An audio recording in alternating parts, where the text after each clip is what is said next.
Welcome to real estate channel. Future city ఇప్పుడు ఎక్కడ విన్నా ఒకే ఒక పదం ఫ్యూచర్ సిటీ. ఫ్యూచర్ సిటీకి కనెక్టివిటీ తోటి ఉండే విధంగా ఒక ఓఆర్ఆర్ కనుక చూసుకున్నట్టయితే exit number 14 best connectivity future city way కనుక చూసుకున్నట్టయితే 14 నుంచి ఎక్కువ మనం వెళ్ళాల్సి ఉంటుంది అన్నమాట. 14 శ్రీశైలం హైవే కనెక్టివిటీ కందుకూరు ఎక్స్రో నుంచి మనకు ఫ్యూచర్ సిటీ వెళ్ళొచ్చు. లేదు అని అంటే ఎగ్జిట్ నెంబర్ 14 దాటిన తర్వాత ఎగ్జిట్ నెంబర్ 13 రావిర్యాల.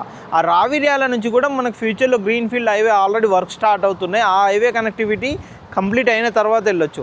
అప్పటి వరకు అయితే బెస్ట్ కనెక్టివిటీ కనుక చూసుకున్నట్టయితే మనకు శ్రీశైలం హైవే కనెక్టివిటీ ఉండే విధంగా కందుకూరు ఎక్స్ రోడ్ నుంచి మనకు ఫార్మాసిటీ 200 ఫీట్ రోడ్ కనెక్టివిటీ తోటి మనకు ఫ్యూచర్ సిటీ అనేది ఉంటుంది. అలాంటి ఫ్యూచర్ సిటీలో మీర్ఖాన్పేటకు అతి దగ్గరలో ఉండే విధంగా 250 ఎకరాల్లో DTCP and RERA of road gated community ప్రాజెక్ట్లో మనకు ఒక ప్లాట్ అయితే ప్రజెంట్ సేల్కి అయితే వచ్చింది. ఒకసారి మనం సైట్ దగ్గరికి వెళ్దాం. ఆ ప్లాట్ ఏ విధంగా ఉంటుంది, దాని సైజెస్ ఏముంటాయి, ఏంటో అన్ని విషయాలు తెలుసుకుందాం. ఒకసారి వెళ్దాం పదండి. ప్రజెంట్ మనం ఉన్నది ఫ్యూచర్ సిటీ. మీరు ఇప్పుడు బ్యాక్గ్రౌండ్లో ఏదైతే చూస్తున్నారో ఫ్యూచర్ సిటీ డెవలప్మెంట్ అథారిటీ ఎఫ్సిడిఏకి సంబంధించిన ఆఫీస్. ఇక్కడే కనుక చూసుకున్నట్టయితే మనకు అమెజాన్ డేటా సెంటర్ ఉంటుంది. మీకు ఇక్కడ బ్యాక్గ్రౌండ్లో కనిపిస్తుంది కదండి, అది వచ్చేసి మనకు అమెజాన్ డేటా సెంటరు. అక్కడ కన్స్ట్రక్షన్ కనుక చూసుకున్నట్టయితే అటువైపు మనకు ఏదైతే స్కిల్ యూనివర్సిటీ. ఈ విధంగా మనకి ఇక్కడ ఫ్యూచర్ సిటీలోనైతే డెవలప్మెంట్ వర్క్స్ అయితే స్టార్ట్ అయ్యాయి.